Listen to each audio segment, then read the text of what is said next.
feel my heart break. You feel my heart break. Don't just count away. Hold me close now, baby. Give your arms to struggle. Given you see. Bernice Reagan and Sweet Honey in the Rock with Give Your Hands to Struggle. This is the title track of the album released by the Smithsonian Folkways Recordings in 1997. This is Leid Stories. I'm Yatrice Leid. And lots of stuff happening all around us today. Today is the President's State of the Union address. I won't be listening. If I am, it would be because I'm near something that is broadcasting his speech. So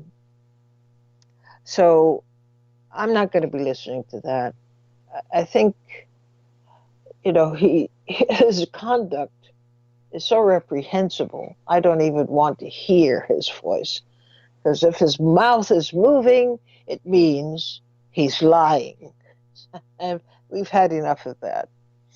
And of course, we are getting the reverberations of all kinds of concerns about the fact that the caucuses votes have not yet come in, and they're not tallied, and it's a big mess, and people are all over it.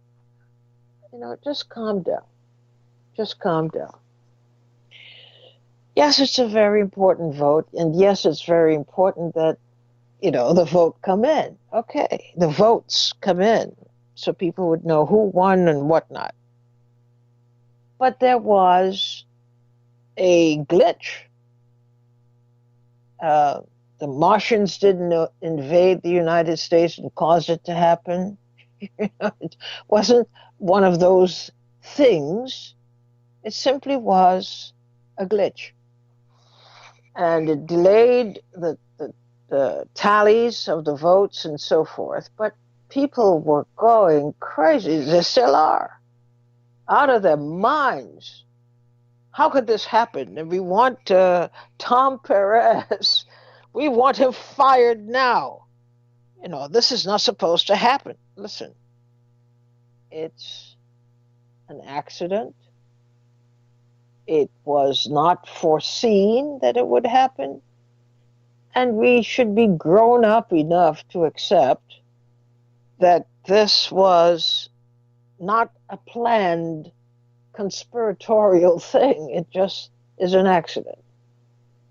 So calm down. Just calm down. And eventually we'll know what happened. It is, of course, unfortunate that it happened. And it is causing people a lot of anxiety, and we understand all that. But come on, sometimes, grown people make me so depressed. You can tell that this was not planned. This is not an act of sabotage. It was an accident. There was a glitch, a computer glitch, or however they explain it, and things went down. It just didn't have the information that they thought they would have had by now. But it is no cause for an outbreak.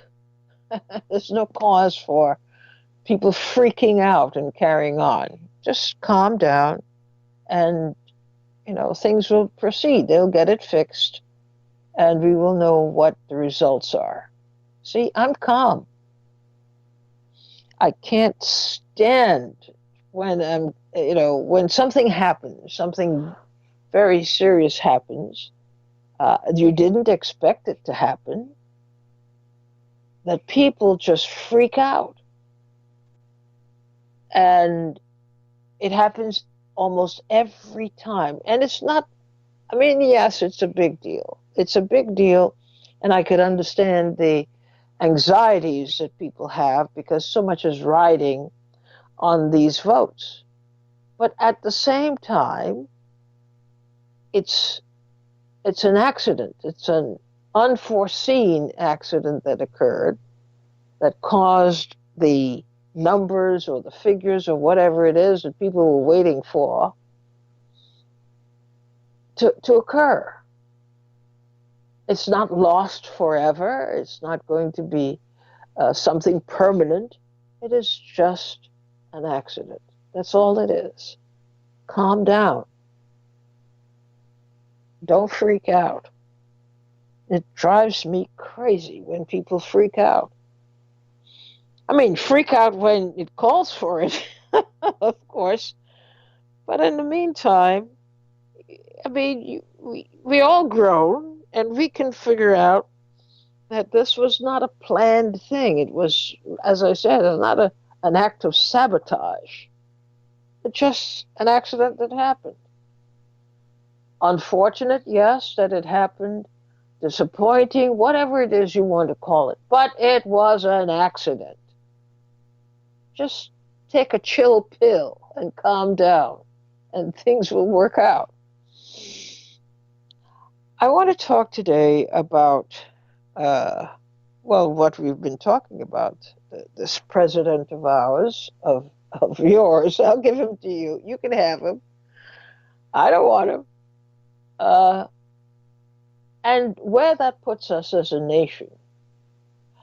But I want to say something particularly important because it has been off the radar since it began. And that is that we are being conditioned to accept that we should see this in a one-dimensional way. And I'm saying no. The Democrats, I mean, they're choreographing this thing to make it look like they're doing the right thing, the president is doing the wrong thing, the Republican Party is doing the wrong thing. The fact is they're all doing the wrong thing. Okay, that's my position. It is not just that recently the Democrats had an idea or got information that led them to believe that they should take matters a little bit deeper and look into the president's conduct via a trial, an impeachment trial. There was very little that came out of the trial that you didn't know before. You've known this president for quite a while. You've known his habits. You've known the fact that he lies pathologically. So it befuddled me that there was all this surprise. You know, the president surprisingly is lying about things. And, oh, we caught him in a lie. He opens his mouth, he lies. Come on, you know that. I understand that you want to get a little bit of credit. I understand that you, especially at this time, with national elections occurring and so forth, you want to look like a party that has been on the job, looking out for the people's interests.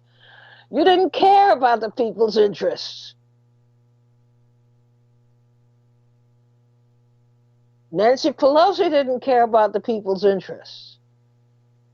The party as an institution moved away from the people and kept its distance.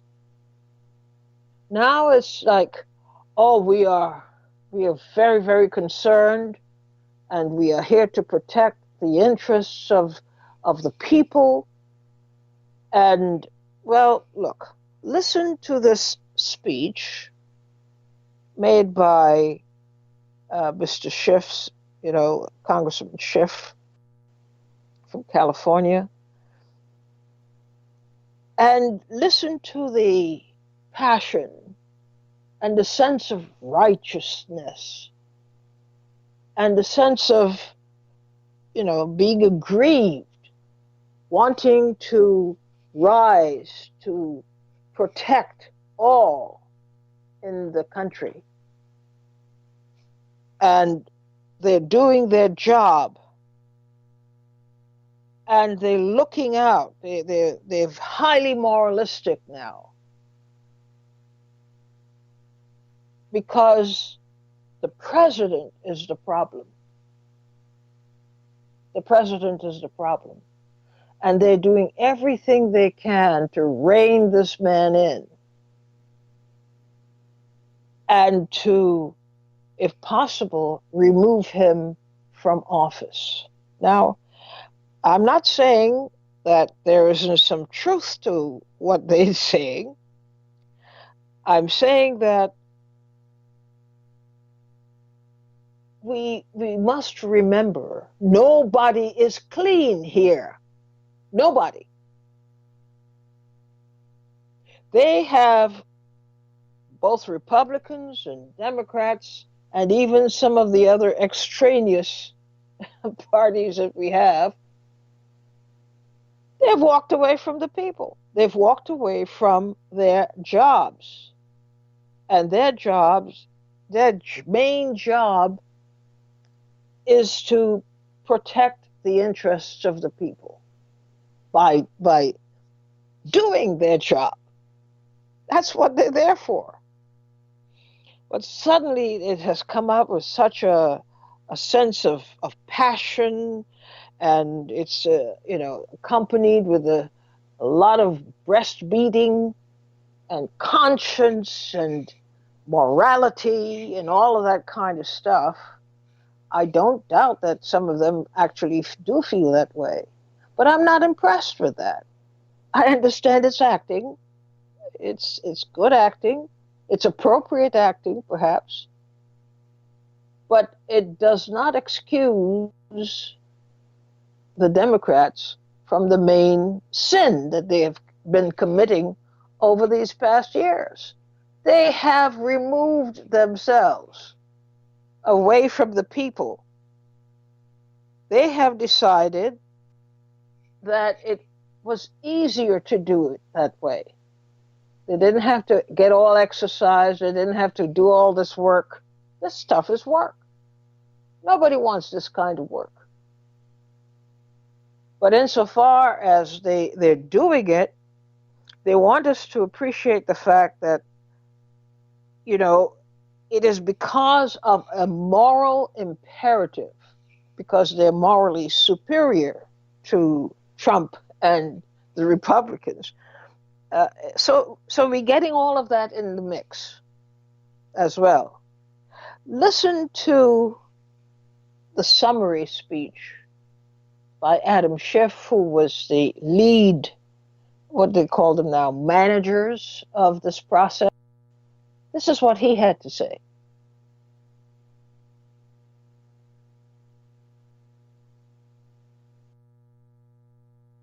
It must have come as a shock, a pleasant shock to this president, that our norms and institutions would prove to be so weak. The independence of the Justice Department and its formerly proud Office of Legal Counsel, now mere legal tools at the president's disposal, to investigate enemies or churn out helpful opinions not worth the paper they are written on. The FBI painted by a president as corrupt and disloyal. The intelligence community not to be trusted against the good counsel of Vladimir Putin. The press portrayed as enemies of the people. The daily attacks on the guardrails of our democracy, so relentlessly assailed, have made us numb and blind to the consequences. Does none of that matter anymore if he's the president of our party? I hope and pray that we never have a president like Donald Trump in the Democratic Party, one that would betray the national interests and the country's security to help with his reelection. And I would hope to God that if we did, we would impeach him, and Democrats would lead the way. But I suppose you never know just how difficult that is until you are confronted with it. But you, my friends, are confronted with it. You are confronted with that difficulty now, and you must not shrink from it. History will not be kind to Donald Trump. I think we all know that. Not because it will be written by never-Trumpers, but because whenever we have departed from the values of our nation, we have come to regret it. And that regret is written all over the pages of our history. If you find that the House has proved its case and still vote to acquit, your name will be tied to his with a cord of steel and for all of history. But if you find the courage to stand up to him, to speak the awful truth to his rank falsehood, your place will be among the Davids who took on Goliath. If only you will say enough. Every single vote, even a single vote by a single member, can change the course of history. It is said that a single man or woman of courage makes a majority. Is there one among you who will say, enough? America believes in a thing called truth. She does not believe we are entitled to our own alternate facts. She recoils at those who spread pernicious falsehoods. To her, truth matters. There is nothing more corrosive to a democracy than the idea that there is no truth.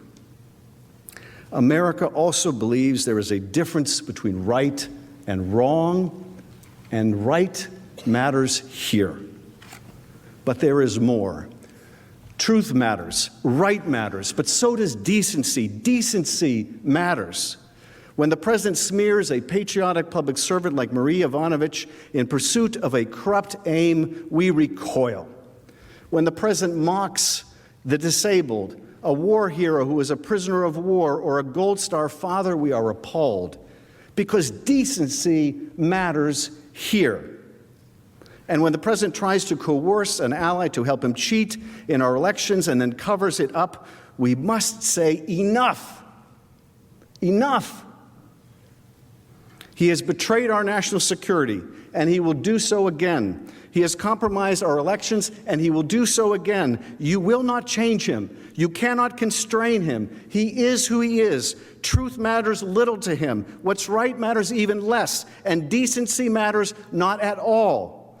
I do not ask you to convict him because truth or right or decency matters nothing to him, but because we have proven our case and it matters to you. Move against him Truth to matters convict to him. you. And it means also, at the same time, that they leave in the minds of the public the idea that he did commit these acts. And they, of course, disapprove of these acts that he committed, which caused them, in the first place, to charge him with 2 articles of impeachment. But if, this is how some people are thinking now, with a censure, it means that they can persuade the public, and of course themselves, that the offenses that Trump allegedly has committed were not so grievous as to warrant further prosecution. See how it all works out? After all this, they're still willing to talk about this business of a third way. We don't have to convict, and we don't have to acquit. And this is tomorrow. We will learn what they intend to do. But instead, we suddenly have become enlightened, and we are concerned about not creating a division, a harsh division in the country. So the third option might be floated, that Trump should be given the benefit of this third option, which is to censure him. Now, you see, this is why I detest this kind of politics. They know very well, I mean, it is known very well by now, because he admitted it. He admitted to the charges. But now they still feel compelled to save him from utter ruin, to save his character, to save his his reputation as a fine, upstanding president. They're now willing, according to sources, to discuss this third option. Doesn't that make you sick? Really? So we'll see tomorrow whether the Democrats really have decided who they are. And they will go one way or the other. And this third way business with the option, we're not doing options. Since you've been so crazy to even leave open this idea that the president might have a valid reason, or his arguments are valid, and his lawyers' arguments were valid, that we have to accept Donald Trump as our president and king and savior. And what goes with that territory is we have to allow him some room, some elastic. We cannot expect him to function at the same level as us mere mortals. He is a president, a special kind of president, and he is to be allowed some elastic. It might look from time to time like he's breaking the law. It might look like he's lying. It might look like he's deceiving people. But actually, a person of that caliber is to be allowed room to navigate. These are the stupid arguments that we were given. All right, let's me find out whether we have lost this tape, and whether there's no hope of resurrecting it today. Oh my God. Is it working or is it not working? Okay. I guess it's not working. So, oh, well, we didn't hear it. We didn't hear a thing. The engineer said that the clip had played, but we didn't hear it at all. Let's move on. It's not that serious a thing. But I wanted to highlight, this is why politics, especially here in the United States. Oh, okay, I see. He said that the clip did play, except that I couldn't hear it. Oh, all right. So thanks for that. You know, this is why people are so turned off. I am one of them. I have no patience anymore, no appetite for this kind of stuff. I really don't. All right, so we'll talk today about that, what's going to happen to tomorrow, what's going to happen tonight, tomorrow, with this determination of the sentence of Donald Trump, if this third way does surface. And today we'll talk about, what do you expect will be said tonight with the State of the Union message. We'll take this short break and come back to your thoughts at 888-874-4888, right after this. Hear me singing this love song. Honey, don't stand back and listen to me. Come on, help me raise your voice. Help me sing it right now. Give your voice this love.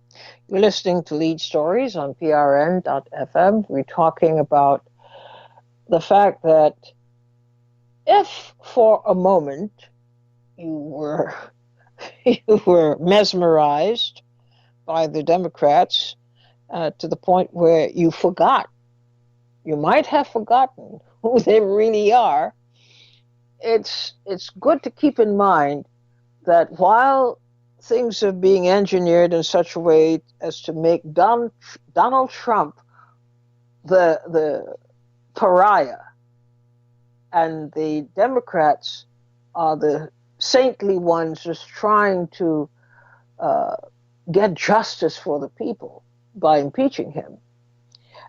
You should think about that again, and we will see that it's sometimes six of one, half a dozen of the other, with both sides having some accounting to do about what they have done and, just as importantly, what they have refused to do. And we saw it even in this particular situation. We saw the conduct of Nancy Pelosi, and she has gone completely untouched by the wagging finger of criticism, but there's much to criticize her for how things are turning out. She's shielded, see? But we shouldn't forget that. Maat from New York, how are you? Yes, greetings, beloved family and you trees. Thank you. I have somewhat of a different take, and Okay. I've been missing the program because I've been riveted by the so-called trial. Okay, and I think it's important that we step back from a certain level of cynicism. First of all, two corporate parties, very, very much of a flawed system.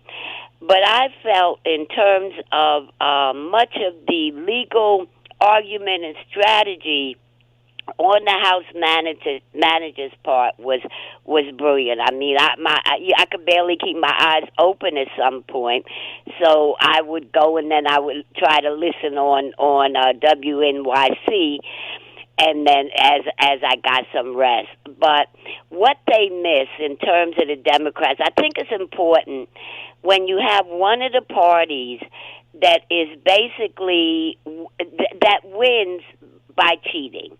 Okay, so whether it's the dark money after Citizens United, the way they handle that and do cover-ups as to who is funding what, the gerrymandering.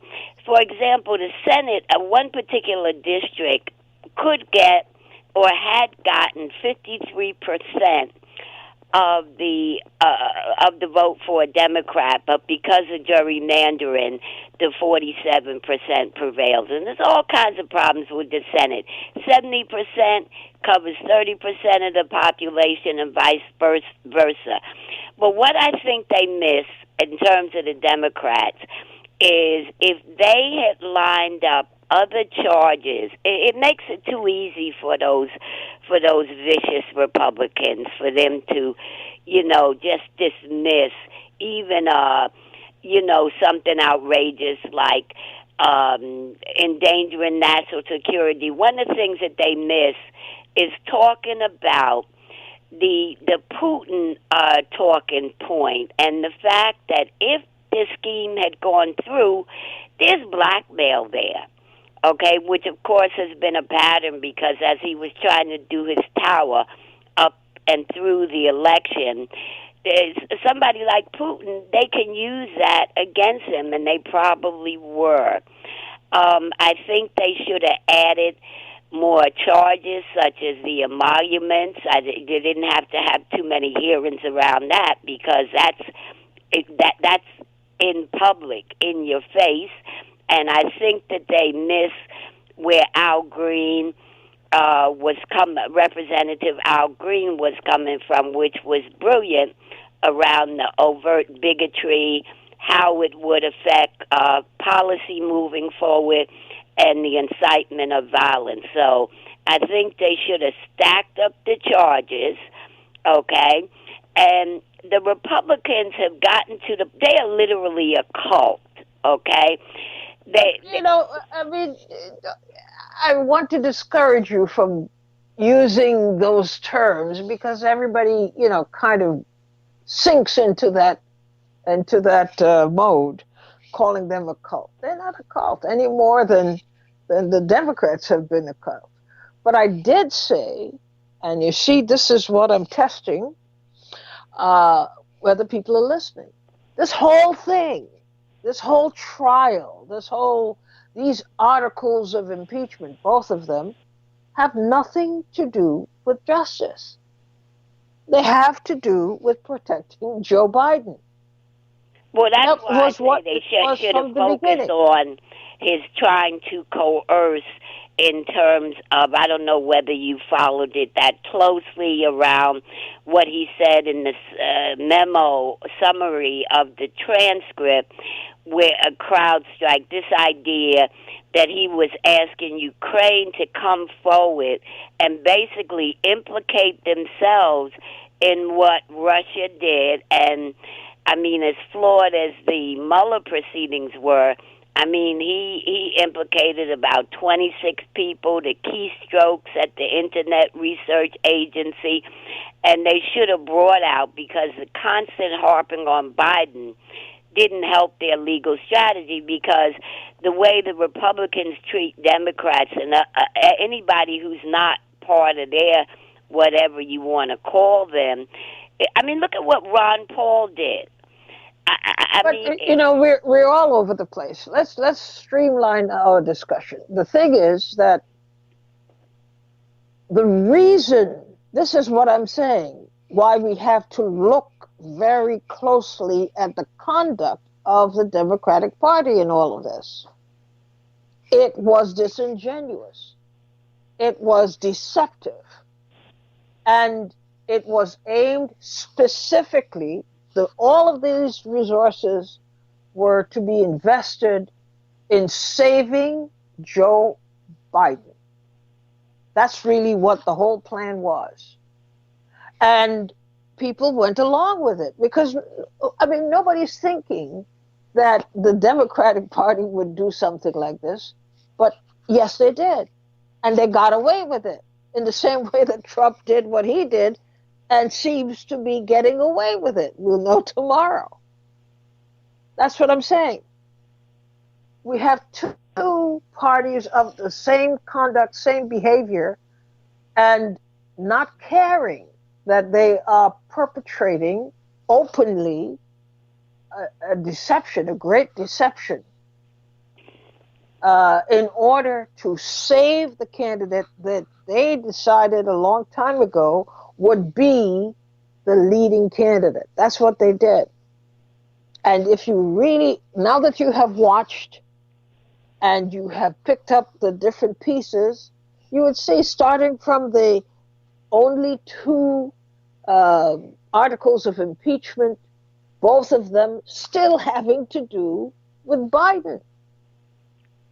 Well, that's where I think that they add. First of all, I cannot put, a party that has become as fascist. They are setting up an apartheid minority rule system. I think that's clear. I think that they should have emphasized the other part of Trump's scheme, and that was coercing Zelensky to plead guilty to what they didn't do in terms of hack. I mean, that idea doesn't even make sense, that they wanted to help Hillary, yet they hacked the Democratic emails. I mean, that's not even anything logical. I think you're right. They should have emphasized that more, because they play into the Republican hand. Not only should they have emphasized it more, it was literally given to them by Al Green. All of the grounds for impeachment were literally given to them on the floor of Congress, no less. Yeah, I agree. He spelled out in great detail. I ran it live, and I remarked not one Democrat went to this man after he was done and said, "Good job," because he loaded it up. The things he was talking about, none of them ended up in the final articles of impeachment. Yeah, You and notice when that? they did find exactly, they should have included that. Yeah, yeah, and I think They don't Brad want to. Sherman. They should have. They went on this mission from the very beginning. They were very clear about what their purpose was. It was not about addressing the issues of the people. It was about raising issues in such a way to shield Joe Biden. Now you can go back and see what I was talking about. And But let's move ironically, on. it might have had the opposite effect because Joe Biden has been sliding in the polls, and he seems to have coming forth when we get the results for in Iowa. So, that sort of backfired on them. But I can in no way. I understand you're saying the system is broken, but the Republicans have become something else, and there's a whole long history. The But it's embedded a wash. racism. It's a wash, and this is what we need to understand. Don't get suckered in by, the Democrats are different from the Republicans, and they're going after different. No, they're the same. Very, very stunningly alike. And we will see this. I hope people saw it, had seen it by now. But you take a little step back, and you look, and you see the things I pointed out, and you say, "Yeah, okay." So that is what the agenda was. That was what it was from the beginning. Thanks for getting us started today, Ma. Thank you. Ed from Queens, you're on the air. Hello, Yatrice. How are you? Okay, how are you doing? You know where I'm at. Me and my thumbs, my thumbs are getting very well developed with all this hanging. But I got to disagree with you on one thing. I see what you're saying as far as the premise, as far as the disingenuousness of the Democrats, if that is a word, which I believe it is. The lack of truth or veracity or search for justice in this proceeding in total. But I don't think it was to protect Biden. I think it's two parties having a concerted effort, which really is starting to insult my intelligence because it is not that great of an effort with some of the ridiculous arguments that have been put in place by both sides, and the lack of charges and the lack of veracity, the lack of sincerity. I think it's just to keep Donald Trump in office and to maintain the status quo. I honestly believe that. You say that the Democrats did this to keep Trump in the White House? I think so. I think because the enemy of my enemy is my friend. Look at all of the executive orders this man has put through. Look how both parties, both representing the rich and the upper class, quote unquote, have gotten what they wanted: tax breaks, shut down on natural resources, and opening up of different areas. With the justice system and all these conservative judges, which will have laws in place well into the next millennium, because these judges they're harder to impeach than the president. If you look at everything in total, come on, even the Iowa caucus. Why, if you're so amped up about beating this man, if you're so amped up about we've got to take this guy down, why would you take your Iowa caucus and change it from what you used to do with a new app and a different way of counting, to take away the momentum from any front runner that comes out? Because you have a new factor in the race. The new factor being the former mayor of the city of New York, Mike Bloomberg. But what I'm saying is that they changed the way that they counted the caucus.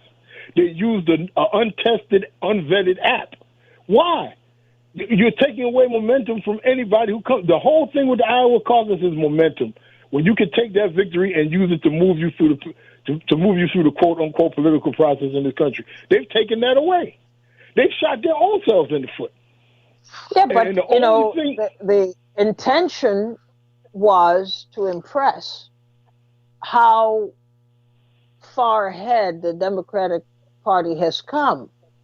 And this is an AI world now. I don't believe that, though. I don't believe that. I believe I'm from the streets. You know what I'm saying? I grew up in the streets, and a hustle is a hustle. You know what I mean? And you got to be blind not to see the hustle. And to me, the whole hustle is going to keep this man in the White House because they're going to turn off people. They're going to turn off Bernie voters. They're going to turn off people, and people are going to walk away, and they know this, and they'll have the status quo. And anything that goes wrong, he's the one to blame. Oh, Trump is here because Trump is here because Trump is here. He's a perfect foil to keep the status quo going. Well, I don't know that I agree with you there, but you don't agree with me on the other side of the argument. We can agree to disagree. We can agree to disagree, but I'm saying take a look at it. I mean, some of the moves that these people have made go beyond just being insincere to being outright stupidity. You know what I mean? Outright, just the argument that Alan Dershowitz has made in front about, Oh, please don't say it. Please don't bring that up.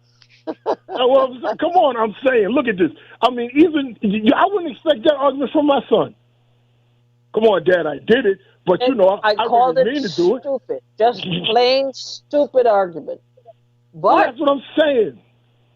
That's what I'm saying. All of this is plain stupid, and it's just it's like a bad joke or a bad trick, a magician trying to pass off a bad trick that you can obviously see. And that's why I feel my intelligence is being insulted by this whole process. And I do believe that it's just to keep this guy in office so they can do what they want to do, control the populace the way they want to control the populace, and have a boogeyman to blame. Because he's not. Okay. He's only in this for himself. I'm going to keep your warning words in mind because I'm going to be looking out for hints and indications that you told us this ahead of time. Thanks for your call today, Ed. Gwen from New York, you're on the air. Hi, Gwen. Hello. Sorry, pot rack just fell down. That's an emergency. I didn't hear everything that you said. I did hear the Schiff speech that you played. Actually, I liked it. I thought it was a good speech. And I just wanted to weigh in. I liked it. Party is appealing to people. It's taking the high road. It is trying to get us to forget what the Democratic Party really is. Well, it sounded better than when I was looking at the troll in the White House. But this morning I got, a slap in the face because I really find it hard to believe that people in Iowa couldn't count those votes that came in. Maybe the app malfunctioned, like they said, but it just seemed to be kind of suspicious timing to me, especially given what Jack Erasmus said last week. Jack Erasmus comes on after you on Fridays, and he had a very interesting show. I felt like I just was talking into his ear, and he was like telling the story of my life. And he first told us what I'm already living, and that is that our jobs are being cut back to like 5 hours a day, part-time, very erratic. Sometimes you'll have it, sometimes you won't. And it's not just me, it's lots of other people. So when people talk about this fantastic economy, I think people need to realize the economy is not fantastic unless you are investing in Wall Street. Then the economy is fantastic for you, but the economy is really not about Wall Street. It's about human beings that go to work, get paid, and put money back into the system, and it's a back and forth deal that goes back and forth. And right now, people are being squeezed even harder than they had in the past. And so I think that Trump may not be seeing such a rosy future if if the ball keeps dropping the way it is right now, and I already told you that and I know you know this, that Barney's New York City went out of business and thousands of people lost their job. And then before that, it was Lord & Taylor's, and that was another thousands of jobs. And there's only so many places that people can go to work after that. So this is just what I'm seeing up close and personal. But I was really disappointed when I woke up this morning and found that, at least I believe as of to right now, we still don't know what the actual count is. We don't know what the win is. We heard people claiming they won when there's no evidence that they won the caucus last night. Pete Buttigieg got right in there and claimed a victory when that's impossible. He couldn't have won. I mean, he was out there pretty fast, claiming victory. It was amazing. And you know what's also amazing? He has been engaged in business with this company as of just 3 months ago, giving them thousands of dollars. And I don't know, what he was paying for, but it was really strange that somebody who really, really has not had a strong lead at all, not at all in this whole election, declares victory right away. It just all seemed to come together very seamlessly for him, and he was able to do that without any kind of repercussions, because nobody could actually tell who did win, because the results still are not here.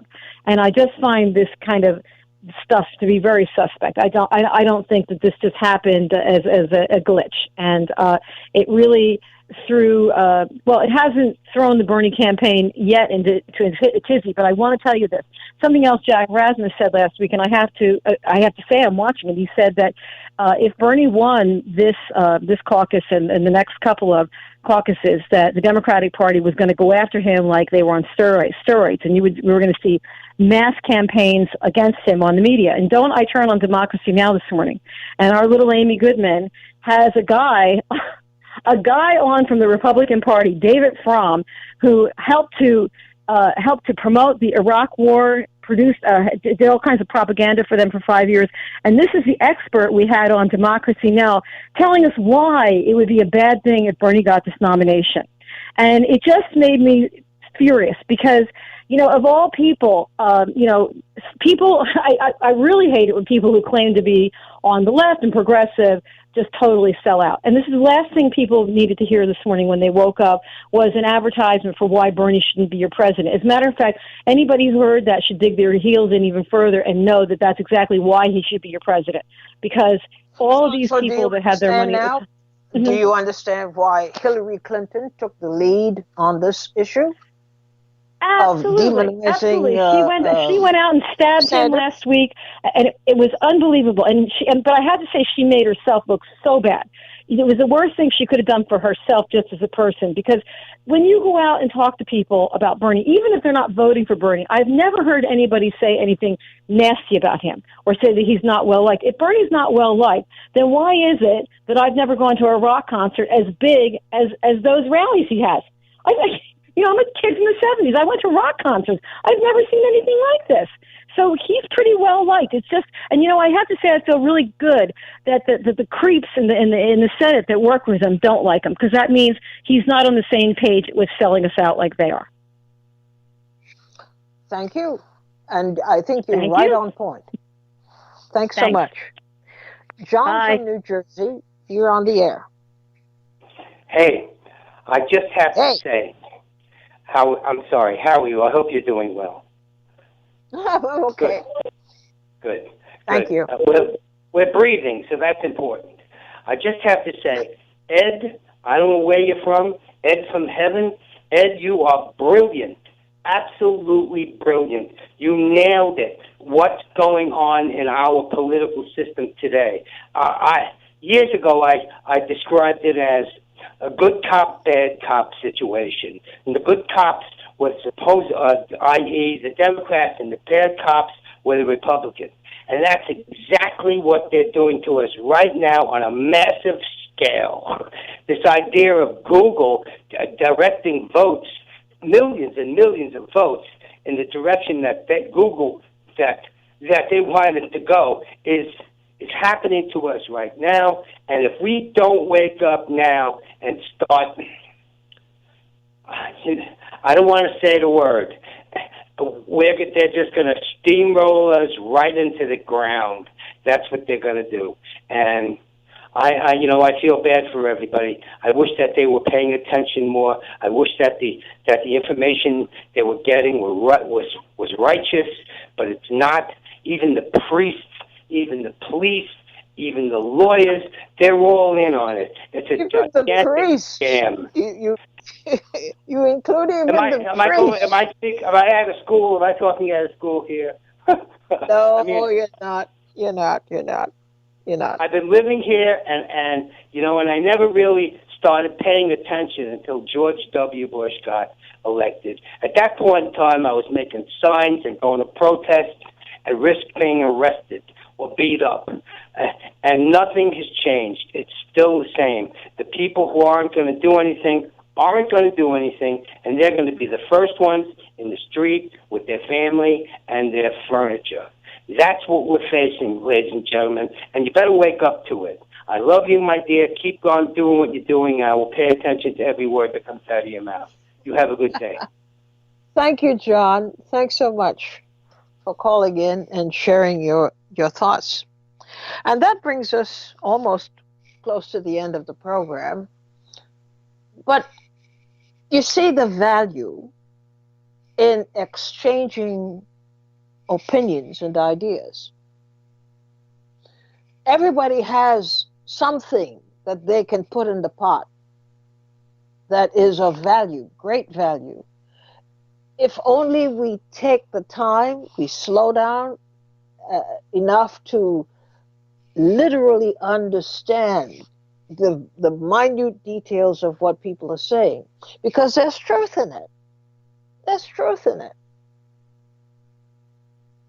And it counts now more than, I don't want to be superlative about it, but I would say it counts now more than at any other time in recent memory.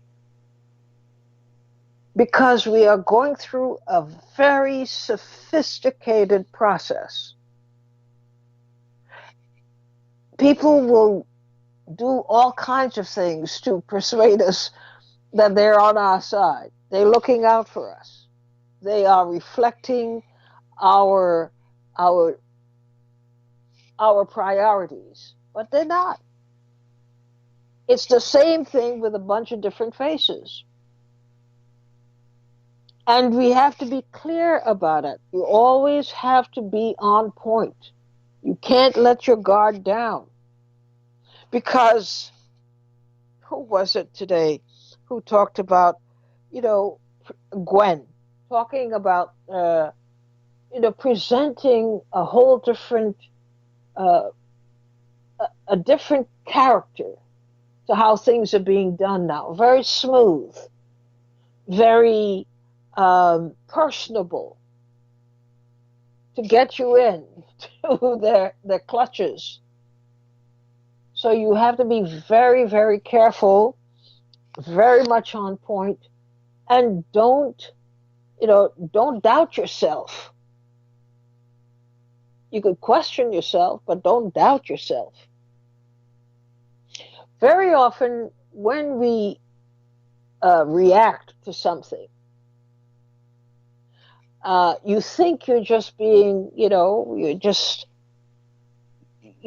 in a reactive mode. You're not thinking well, and you need to think some more. But actually, your mind is telling you something is wrong. Your mind is telling you what the information you're receiving, you need to take a big grain of salt with it and inspect it more closely to find the contradictions, and you will find them. No question about it, you'll find them. Because you're reacting organically. You know instinctively when something is just not right. And I just wanted to remind us all today that in this battle that has shaped up between the Democrats and Republicans, it would do us a world of good to keep in mind that most often they're the same. There's very little to distinguish between the two. Their methodology may differ, But we have to be on point all the time because there isn't all that much difference in how they see the world, what they want, where they're going, and ultimately intending, where they're intending to take us all. Thanks so much for listening and contributing today.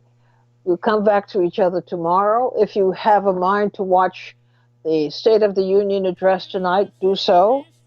And tomorrow we'll see what Congress comes up with as a, quote, punishment, unquote, for Trump. Bye-bye.